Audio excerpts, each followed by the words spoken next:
It's now time for Crime in the DMV, where we bring you the latest headlines from the week. Thank you all so much for watching. I'm Sierra Fox. We start with a story we've been following closely. The trial is now set for the Manassas Park man charged with murdering and dismembering his own wife.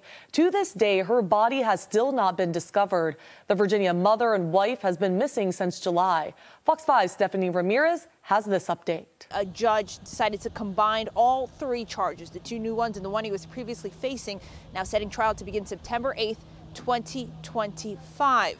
Some of Mamta Kaflibat's supporters, vowing to be there every day of trial, were both disappointed but understanding that they'll now have to wait about 9 months before those proceedings begin. The Reshbot was previously set to begin trial on just the concealment of a dead body charge alone next week. Supporters were also more emotional Wednesday after watching Bott shake his head in court, responding to the judge's explanation of the two new serious charges against him. He was shocked.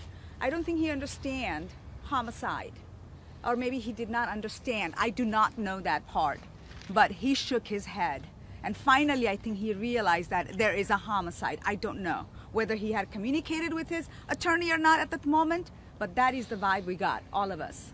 So that being said, when he waived his right, that's when we realized maybe that's what's going on, something gonna happen. I don't know. I just want him to come clean fast as we can, because this is taking too long for all of us.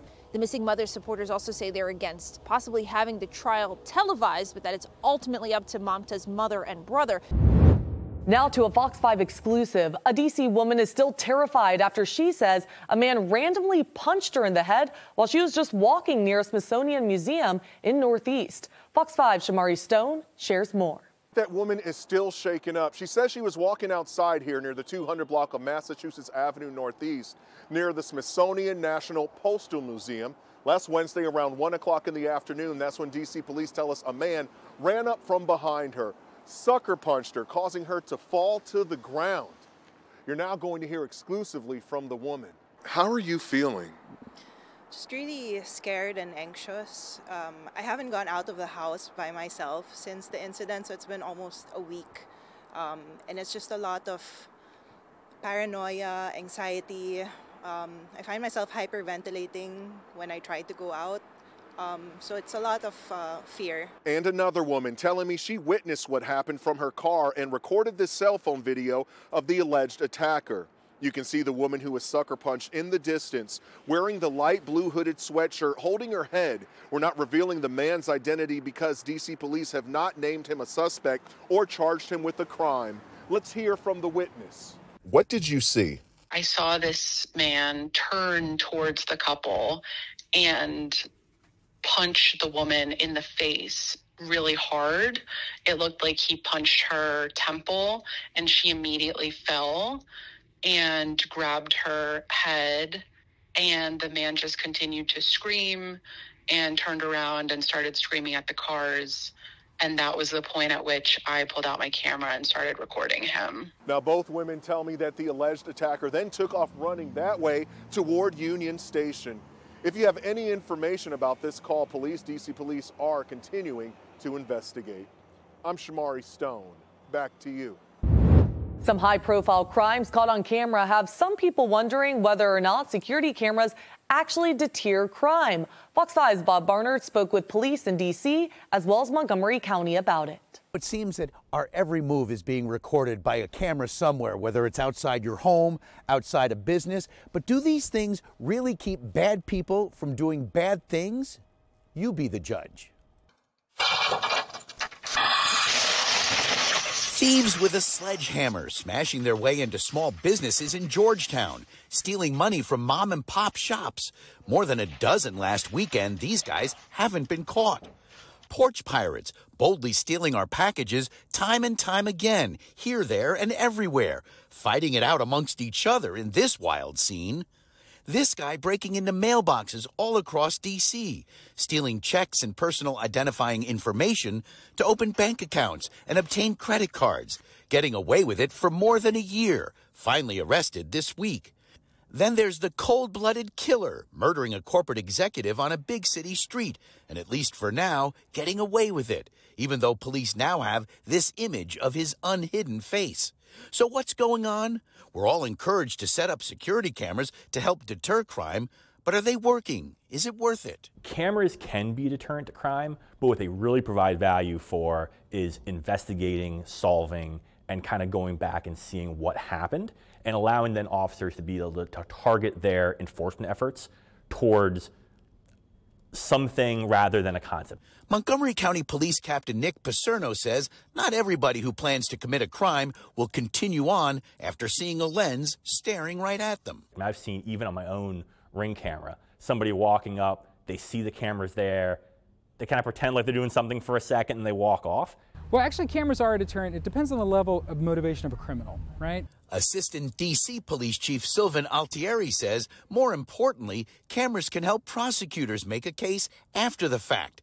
And businesses that link their cameras to the department's real-time crime center can help police track suspects the instant a crime happens. So we see, oh, in front of the McDonald's, there's a robbery, there's a carjacking. They automatically activate that camera and any camera in that area that's a business who has given us permission. And I've actually seen it work in real time, man, where they turn it on and they can guide the officers to not just the victim, but where that car is going. And I've seen it work firsthand. It's amazing.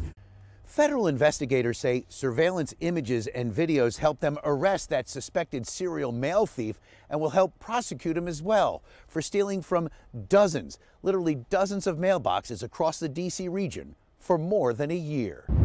In Loudoun County, 2 men are behind bars after a road rage shooting, and we're learning the suspects are not in the United States legally. Fox 5's Nana Sandy Bonsu has the details. Loudoun County Sheriff Mike Chapman confirms that the 2 men involved in the road rage shooting on Tuesday here in Sterling are undocumented. Now, on your screen is 34-year-old Aldo Rivera and 29-year-old Jimmy Madrid, who both live in Sterling. They were arrested by detectives shortly after the shooting on East Maple and South Lincoln Avenues. Now, the Loudoun County Sheriff's Office says around 9:30 in the evening, they got a call to this residential neighborhood about shots fired into a car that had a driver and passenger inside. Again, detectives believe this is a road rage incident where Rivera and Madrid allegedly shot into another car multiple times. Deputies say there were no injuries, but of course, the car was damaged. Now, the Loudoun County Sheriff Mike Chapman in a statement today said, quote, "I am determined to do everything possible to protect the citizens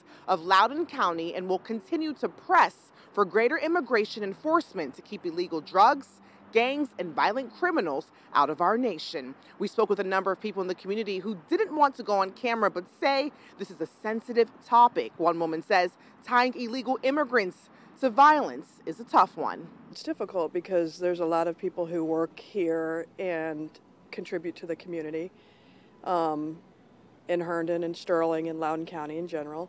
But there's also an issue with illegals coming in and committing crime, and something needs to be done, but it has to be done in a rational way. There's a lot of families that are trying to get out of terrible situations in their country, and they come here to seek a new beginning, but yet there's the crime. Could it happen whether they're illegal or not? Absolutely. You know, I struggle with that one. Now, guys, we're told Rivera and Madrid are being held in a Loudoun County detention center with no bonds. We also reached out to ICE to get the status of these 2 suspects, and we're waiting to hear back.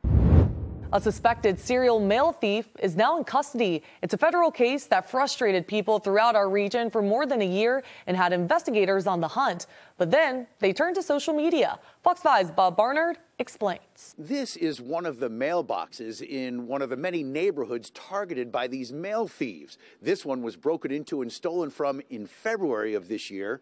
Of course, there's a Ring camera right there that caught him on camera. Now the ringleader is in custody. We've reported on this crime wave for months, sharing with you last March this video of a suspect stealing mail in D.C. and leaving a strange message on the homeowner's security camera. "I love you, Daddy." Yes, he said, "I love you, Daddy." Now, federal investigators say this man is 25-year-old Ibrahim Emmanuel de la Cruz. So with that video, we were able to send images to our partners at the Metropolitan Police Department. And because of prior interactions with Mr. De La Cruz, they were able to identify him. De La Cruz is charged with a slew of crimes dating back more than a year, including the armed robbery of Postal Service employees, including letter carriers, stealing their keys to gain access to group mailboxes in D.C., Arlington, and Prince George's counties. You know, after a person has been engaged in this criminal activity for quite some time, they believe that, hey, if I haven't been caught by now, they're not going to catch me. And so I think that brings on a sense of comfort to them. Investigators say De La Cruz was stealing checks and people's personal information to open bank accounts and obtain credit cards, funding a lavish lifestyle. And they've presented as evidence this rap video from YouTube, in which De La Cruz brags about profiting from his mail theft capers. How do his alleged victims feel? Relieved. And also wondering what took so long. Our friend Tailgate Ted lives in a D.C. neighborhood that's had its mail stolen time and again. I mean, we really don't know what's going on. So a lot of the residents in my neighborhood have just asked the mail to be kept at the local post office. Investigators looking to arrest more suspects, including juveniles, allegedly hired by De La Cruz to help him carry out his crimes. De La Cruz made his first appearance in federal court on Monday. He's being held without bond. Well, that does it for this week's Crime in the DMV. Stay ahead with Fox 5 right here on Fox Local. We'll have another episode next week to bring you the latest updates.